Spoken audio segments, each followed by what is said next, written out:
അപ്പോൾ ഞാൻ ചോദിക്കട്ടെ, ഈ 25,000 കുടുംബങ്ങൾ ഈ ജ്വല്ലറിയുടെ കീഴിലേക്ക് ഒരു ഷെയർ ഹോൾഡർ അല്ലാതെ തന്നെ മെമ്പറായിട്ട് വരുമ്പോഴത്തേക്കും ഇവർക്ക് എന്ത് പ്രയോജനമാണ് ഇവർക്ക് കിട്ടുക? നമ്മുടെ ഇവർക്കൊരു മെമ്പർഷിപ്പും കൂടി നമ്മൾ നൽകുന്നുണ്ട്, അവരുടെ ഈ ജ്വല്ലറിയുടെ മെമ്പറായിരുന്ന രീതിയിൽ. അപ്പോൾ നമുക്ക് വാർഷിക ലാഭത്തിൻ്റെ ഒരു 25% ഈ മെമ്പർമാർക്ക് വിധിച്ചു കൊടുക്കാനാണ് നമ്മുടെ സിസ്റ്റം.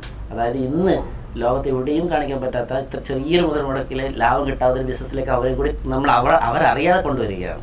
3000 രൂപ കൊണ്ട് അവർക്കും ഇതിൻ്റെ ഭാഗമാവുകയും ഈ ലാഭം വാർഷിക ലാഭമായിട്ട് അവർക്ക് ലഭിക്കുകയും ചെയ്യും. നമ്മുടെ ഒരു ജ്വല്ലറിയുടെ സിസ്റ്റം ഉണ്ടെങ്കിൽ ഈ കാസർഗോഡ് ജില്ലയിൽ ആദ്യത്തെ ജ്വല്ലറിയാണ്. ഇങ്ങനെ ഇന്ത്യയിലെ തിരഞ്ഞെടുക്കപ്പെടുന്ന 500 ജില്ലയിൽ 500 ജ്വല്ലറിയാണ് നമ്മുടെ ലക്ഷ്യം. 500 ജ്വല്ലറി വരുമ്പം അത്രയും ആ 500 ജ്വല്ലറിക്ക് കൂടിയിട്ടുള്ള മെമ്പർഷിപ്പാണ് നമ്മളിപ്പോൾ നൽകിക്കൊണ്ടിരിക്കുന്നത്. ഓരോ ജ്വല്ലറിയുടെ കീഴിൽ 25,000 മെമ്പർമാർ. ഇത്രയും ജ്വല്ലറിയുടെ ലാഭത്തിൻ്റെ ഒരു വിഹിതം എന്ന് പറയുന്നത് വലിയൊരു തുകയായിരിക്കും ഈ പറഞ്ഞ ജ്വല്ലറി പൂർത്തീകരിക്കപ്പെടുമ്പോൾ. ഈ ഉപ്പള ജ്വല്ലറിയിൽ ഇവിടെ കാസർഗോഡ് ജ്വല്ലറി അല്ല, ഈ ജ്വല്ലറി ആദ്യമായി ലോഞ്ച് ചെയ്യാൻ പോകുന്നത് ഈ ഉപ്പള നയ ബസാറിലാണ്. അതെ, ഇന്ത്യയിൽ ആദ്യമായിട്ട് കാസർഗോഡ് ജില്ലയിൽ ആദ്യം. താങ്കളുടെ ഗ്രാമത്തിൽ താങ്കളുടെ ഒരു സ്വപ്നമാണത്? സ്വപ്നം എന്ന് പറഞ്ഞാൽ ഗ്രാമീണ സൂപ്പർ മാർക്കറ്റിൻ്റെ സ്വപ്നമാണ്. അത് എൻ്റെ ഭാഗ്യം കൊണ്ട് അതെൻ്റെ നാട്ടിലെത്തി എന്ന് തന്നെയാണ്. അതിനുവേണ്ടി ഞാൻ ശ്രമിക്കുന്നു എന്ന് തന്നെയാണ്. ഇതിന്റെ ബാക്കിയുള്ള പ്രവർത്തനങ്ങൾ നടന്നുകൊണ്ടിരിക്കുകയാണ്. കാരണം എന്ന് വെച്ച് കഴിഞ്ഞാൽ പിന്നെ ഇതിന്റെ വിജയം എന്ന് പറയുന്നത് ജനകൂട്ടായ്മയാണ്, ജനങ്ങളുടെ കൂട്ടായ്മ തന്നെയാണ്. ഇതൊരു വ്യക്തി എന്നൊരിക്കലും ഇതിന് പറയാൻ പറ്റില്ല. കാരണം ഒരു പബ്ലിക് ലിമിറ്റഡ് കമ്പനിയെ സംബന്ധിച്ച് ഒരു വ്യക്തിയല്ല, ഒരു വ്യക്തിയിൽ കേന്ദ്രീകരിക്കപ്പെടുന്നില്ല. പക്ഷെ ഇതിന്റെ ആശയം എന്ന് പറയുന്നത് ഒരു വ്യക്തിയാണ്.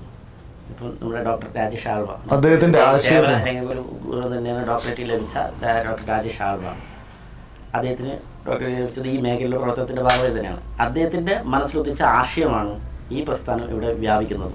ഇന്ന് കേരളത്തെ സംബന്ധിച്ച് കേരളത്തിലെ എല്ലാ ജില്ലയിലും ഞാനിപ്പോൾ പ്രവർത്തനം ഇതുമായി ബന്ധപ്പെട്ട് പോകുന്നുണ്ട്. ഈ ഗോൾഡ് ജ്വല്ലറിയുടെ മാത്രമല്ല, സൂപ്പർ മാർക്കറ്റ് വർക്കുമായിട്ട് കേരളത്തിലെ തിരുവനന്തപുരം മുതൽ ഇങ്ങോട്ടുള്ള എല്ലാ ജില്ലയിലും ഞാൻ ഇതിൻ്റെ വർക്ക് ചെയ്യുന്നുണ്ട്. ഇപ്പോൾ തിരുവനന്തപുരത്ത് വെമ്പായത്ത് വർക്ക് നടക്കുകയാണ്, കഴക്കൂട്ട് നടക്കുകയാണ്. അപ്പോൾ ഓരോ ജില്ലയിൽ പോകുമ്പോഴും ആ ജില്ലയുടെ പേരിലായിരിക്കും ആ ഗ്രാമീണ സൂപ്പർ മാർക്കറ്റ്. നമ്മുടെ ലക്ഷ്യം എങ്കിൽ ഓരോ ജില്ലയിലും ഓരോ കമ്പനി ആക്കിക്കൊണ്ട്, പബ്ലിക് ലിമിറ്റഡ് കമ്പനി ആക്കിക്കൊണ്ട്, അതായത് ജനങ്ങളുടെ പൂർണ്ണമായ ഉത്തരവാദിത്തത്തിൽ, അതായത് ആ ജില്ലക്കാരെ തന്നെ കൂടുതൽ പരിഗണന നൽകിക്കൊണ്ട് അവർ തന്നെ നിയന്ത്രിക്കുന്ന രീതിയിലൊരു കമ്പനികളായിക്കൊണ്ടാണ് വരുന്നത്. ഓരോ ജില്ലയും ഓരോ പബ്ലിക് ലിമിറ്റഡ് കമ്പനികളായിട്ട് മാറും. ഇന്ത്യയിൽ 500 ജില്ലയിലാണ് നമ്മുടെ ലക്ഷ്യമുള്ളത്. 500 ജില്ല 500 കമ്പനികളാണ്, പബ്ലിക് ലിമിറ്റഡ് കമ്പനികളായിക്കൊണ്ട് അങ്ങനെ. സൂപ്പർ മാർക്കറ്റിന് എത്ര ശാഖകളുണ്ട്? ഇപ്പൊ സൂപ്പർ മാർക്കറ്റിന് 48 ശാഖകളായി. 48 ശാഖകൾ. സൂപ്പർ മാർക്കറ്റ് നമ്മുടെ ലക്ഷ്യം ശാഖകൾ സാർ ചോദിക്കുമ്പോൾ 25,000 ശാഖകളാണ് നമ്മൾ ഉദ്ദേശിക്കുന്നത്.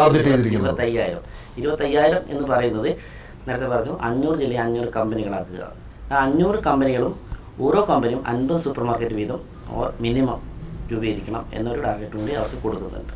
ഈ 500 കമ്പനികളും കൺട്രോൾ ചെയ്യുന്നത് അല്ലെങ്കിൽ അതിനെ നിയന്ത്രിക്കുന്നത് നോബിൾ ഇന്ത്യ ഗ്രാമീണ സൂപ്പർ മാർക്കറ്റ് എന്ന ഒരു സിസ്റ്റമാണ്. നോബിൾ ഇന്ത്യ ഗ്രാമീണ സൂപ്പർ മാർക്കറ്റ് ചെയർമാനും മാനേജിംഗ് ഡയറക്ടറും എന്ന് പറയുന്നത് ഡോക്ടർ രാജേഷ് ആൽവയാണ്. ഇതിൻ്റെ ബ്രെയിൻ എന്ന് പറയുന്ന വ്യക്തി തന്നെയാണ്, നമ്മുടെ ബിസിനസ് പഠിപ്പിച്ച വ്യക്തി കൂടിയാണ്. തീർച്ചയായും. കാരണം എന്ന് വെച്ചാൽ ഇപ്പോൾ ഞാൻ ചോദിക്കട്ടെ, കാരണം എന്ന് വെച്ച് കഴിഞ്ഞാൽ ഇപ്പോൾ നാട്ടിലിരിക്കുന്ന കോമ്പറ്റീഷൻസ്, ഈ ഇപ്പോൾ നടന്നുകൊണ്ടിരിക്കുന്ന ഏത് മേഖലയിലും ഇപ്പോൾ വളരെയധികം മത്സരമുള്ള മേഖലയാണ്. ഇതിനെ എങ്ങനെയാണ് ഒരു നമ്മുടെ ലക്ഷ്യം എന്ന് പറയുന്നത് ഈ സാർ നേരത്തെ പറഞ്ഞ പോലെ നമുക്ക് ഈ വിലക്കയറ്റം നടന്നുകൊണ്ടിരിക്കുന്ന സമയത്താണ് നമ്മുടെ ഈ പ്രസ്ഥാനം ഈ ഇന്ത്യയിൽ കേരളത്തിൽ രൂപം കൊള്ളുന്നത്. ഈ വില കയറിക്കൊണ്ടിരിക്കുന്ന സാധനങ്ങൾക്ക് വില കൂടിക്കൊണ്ടിരിക്കുന്ന ഈ സമയത്ത് തന്നെയാണ് നമ്മുടെ ഈ പ്രസ്ഥാനം ഈ നാട്ടിൽ വ്യാപിക്കുന്നത്. ആ സമയത്ത് തന്നെ കേരള നിയമസഭയിൽ വരെ ഇതിൻ്റെ ഭാഗമായിട്ട് ചർച്ചയായിട്ട് വന്നിരിക്കുകയാണ്. കാരണം വിലക്കയറ്റമായിട്ട് ബന്ധപ്പെട്ടിട്ട്. കാരണം ഈ വിലക്കയറ്റം നിയന്ത്രിക്കുക എന്ന ഉദ്ദേശമായിരുന്നു നമ്മളും ഈ പ്രസ്ഥാനത്തിലൂടെ നമ്മൾ കൊണ്ടുവരുന്നത്. വിലക്കയറ്റം നിയന്ത്രിക്കണമെങ്കിൽ നമുക്ക് ഇതിൻ്റെ വില കുറച്ച് കൊണ്ടുവരാൻ പറ്റണം. 2 കാര്യങ്ങൾ നമുക്ക് ചെയ്യാൻ പറ്റും. ഒന്നെങ്കിൽ ഈ ഉൽപ്പാദനം നമ്മൾ നടത്തണം, പ്രൊഡക്റ്റ്, അല്ലെങ്കിൽ കൂടുതൽ സാധനം വാങ്ങണം. ബൾക്ക് പർച്ചേസിലൂടെ നമുക്ക് ഈ സിസ്റ്റം ചെയ്യും. ഇതുകൊണ്ട് ഈ ലക്ഷ്യമാണ് 25,000 സൂപ്പർ മാർക്കറ്റ് എന്ന നമ്മുടെ ലക്ഷ്യം. 25,000 സൂപ്പർ മാർക്കറ്റ് 1000 സൂപ്പർ മാർക്കറ്റ് ആയിക്കഴിഞ്ഞാൽ തന്നെ ഇന്ന് ഈ കേരളത്തിലെ സിവിൽ സപ്ലൈസും മറ്റ് കൊടുക്കുന്നതിനേക്കാളും വിലക്കുറേ സാധനം കൊടുക്കാൻ പറ്റും എന്നൊരു വിശ്വാസമാണ് നമ്മൾ ഇന്ന് ഈ ഒരു സംരംഭത്തിന് നാളെ തന്നെ ചെയ്യാൻ പറ്റുന്നല്ല, എന്തായാലും ഭാവിയിൽ നമ്മുടെ ഏറ്റവും വിലക്കുറവ് കൊടുക്കാൻ പറ്റുന്ന ഒരു പ്രസ്ഥാനം നമ്മുടേതായിട്ട് മാറും എന്നത്. ഈ കാസർഗോഡ് എന്ന് പറയുന്ന ഈ വടക്കൻ ജില്ലയിൽ ആരംഭിച്ച ഇതുപോലെ ഒരു സംരംഭം തീർച്ചയായും ഇതൊരു ഇന്ത്യ മൊത്തം അറിയപ്പെടുന്നതായിട്ട് മാറാൻ പോവുകയാണ്. അത് വലിയ അത്ഭുതം തന്നെ. കാസർഗോഡിനെ കുറിച്ച് പിന്നൊക്കെ ജില്ലയോ എന്ന് പറഞ്ഞുകൊണ്ട് മാറ്റി നിർത്തുന്ന അവസ്ഥയിൽ നിന്ന് ഇന്ന് കാസർഗോഡ് ജില്ലയിൽ ഈ രൂപം കൊണ്ട പ്രസ്ഥാനം ഇന്ന് കേരളത്തിൽ ഒട്ടനവധി പേർക്ക് ജോലി കൊടുക്കാൻ സാധിച്ചു. ഒരുപാട് പേർക്ക് ഉപഭോക്താക്കൾക്ക് സന്തോഷപൂർവ്വം അവരുടെ, കാരണം തീർച്ചയായും ഇത് എൻ്റെ ഒരു കടയാണെന്ന് പറയുമ്പോൾ എനിക്ക് അതിൽ പോയി പർച്ചേസ് ചെയ്യാൻ കിട്ടുന്ന ഒരു സാറ്റിസ്ഫാക്ഷൻ മനസ്സിലുണ്ടാവും. അതാണ് ഇതിന്റെ വിജയം. കാരണം മാത്രമല്ല അതിൽ കിട്ടുന്ന ലാഭം എനിക്കാണ്. എത്ര ലാഭം, എത്ര പർച്ചേസ് നടന്നാലും. അപ്പോൾ ഇതിനൊരു ജനപങ്കാളിത്തം എന്ന് പറയുന്നത് ശരി. അപ്പോൾ ഇതിനൊരു മീറ്റിംഗ് ഉണ്ടാവുമോ? ഇതിന് കോർഡിനേഷൻ എങ്ങനെയാണ്? ഇത് പബ്ലിക് ലിമിറ്റഡ് കമ്പനിയാണെന്ന് പറഞ്ഞല്ലോ. പബ്ലിക് ലിമിറ്റഡ് കമ്പനി ആകുമ്പോൾ കേന്ദ്ര ഗവൺമെൻറ് നിർദ്ദേശിക്കുന്ന നിയമങ്ങൾ, അതായത് പബ്ലിക് ലിമിറ്റഡ് കമ്പനികൾ എങ്ങനെ ചെയ്യണം ആ രീതിയിൽ തന്നെ ഇത് വർക്ക് ചെയ്യുന്നത്. ഇതിൻ്റെ ഡയറക്ടർ ബോർഡും വർഷം മാറേണ്ട രീതിയിൽ തന്നെ കമ്പനി ആക്ട് എങ്ങനെ പറഞ്ഞിരിക്കുന്നു അതുപോലെ തന്നെ ചെയ്യുന്നത്. പബ്ലിക് ലിമിറ്റഡ് കമ്പനിയാണ്, പ്രൈവറ്റ് കമ്പനിയല്ല. ഒരു പബ്ലിക് ലിമിറ്റഡ് കമ്പനി ആയിട്ട് തന്നെ നമ്മൾ രജിസ്റ്റർ ചെയ്യുന്നത്. നമ്മുടെ എല്ലാ കമ്പനികളും പബ്ലിക് ലിമിറ്റഡ് കമ്പനികളാണ്. ഇന്ന് കാസർഗോഡ് ഗ്രാമീണ സൂപ്പർ മാർക്കറ്റ് 2007 നമ്മൾ രൂപം കൊടുത്തെങ്കിൽ ഇന്നിപ്പോൾ 7 പബ്ലിക് ലിമിറ്റഡ് കമ്പനികൾ ആ മേഖലയിൽ മാത്രമായി.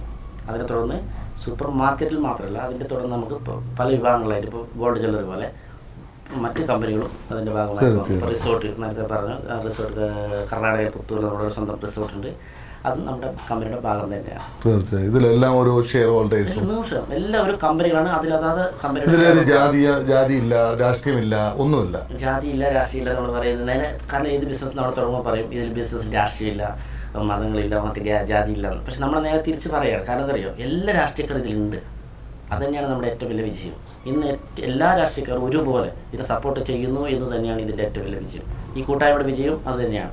ഇപ്പോൾ ഇവിടെ കഴിഞ്ഞ പ്രാവശ്യം മറ്റേ നമ്മുടെ മറ്റേ ജനശ്രീയുടെ മിഷൻ ഉദ്ഘാടനം ചെയ്ത സമയത്ത് പറഞ്ഞ കാര്യമാണ്. കാസർഗോഡുകാരെ കൂട്ടായ്മ പഠിപ്പിക്കുന്ന വേറെ ഉദാഹരണം വേണ്ട. ഈ പറയുന്ന ഗ്രാമീണ സൂപ്പർ മാർക്കറ്റിൻ്റെ പ്രസ്ഥാനം തന്നെ വിജയം ആ കൂട്ടായ്മയുടെ ഏറ്റവും വലിയ വിജയം തന്നെയാണ്. ഇന്ന് നമ്മുടെ ചെയർമാൻ പറയുന്ന കാര്യം തന്നെയാണ്, ഇത് എൻ്റെ വിജയം എന്നല്ല, ഇത് ഈ കൂട്ടായ്മയുടെ വിജയം തന്നെയാണ് എന്ന് തന്നെയാണ്. ഇത് അവരുടേതായിട്ടുള്ള, കാരണം എന്ന് വെച്ച് കഴിഞ്ഞാൽ ഇത്രയും അധികം ഒരു സമൂഹം ഏറ്റെടുത്ത ഒരു സംരംഭത്തെ മനസ്സിലേറ്റെടുത്തതുകൊണ്ടാണ് അത് വിജയിച്ചത്. ഇതൊരു നേരായ മാർഗത്തിലൂടെയായിരുന്നു, അത് ശരിയായ ദിശയിലായിരുന്നു. അതുകൊണ്ടായിരുന്നു അവർ ഏറ്റെടുത്തത്. കാരണം അതൊരു ശരിയായ ദിശയല്ലായിരുന്നെങ്കിൽ ഒരു കാരണവശാലും ജനം എടുക്കില്ല. കാരണം ഇത് ഇത്രയും ഡെവലപ്പ് ചെയ്യാനും ഇതൊക്കെ ചെയ്യാനായിട്ട് കുറേ ചെറുപ്പക്കാരാണ് രംഗത്തുള്ളതെന്ന് തോന്നുന്നു. ഞാൻ എന്നെ പോലെയുള്ള ചെറുപ്പക്കാർ കാരണം ഇതിൽ വളരെയധികം ആക്റ്റീവായിട്ട് നിൽക്കുന്നു.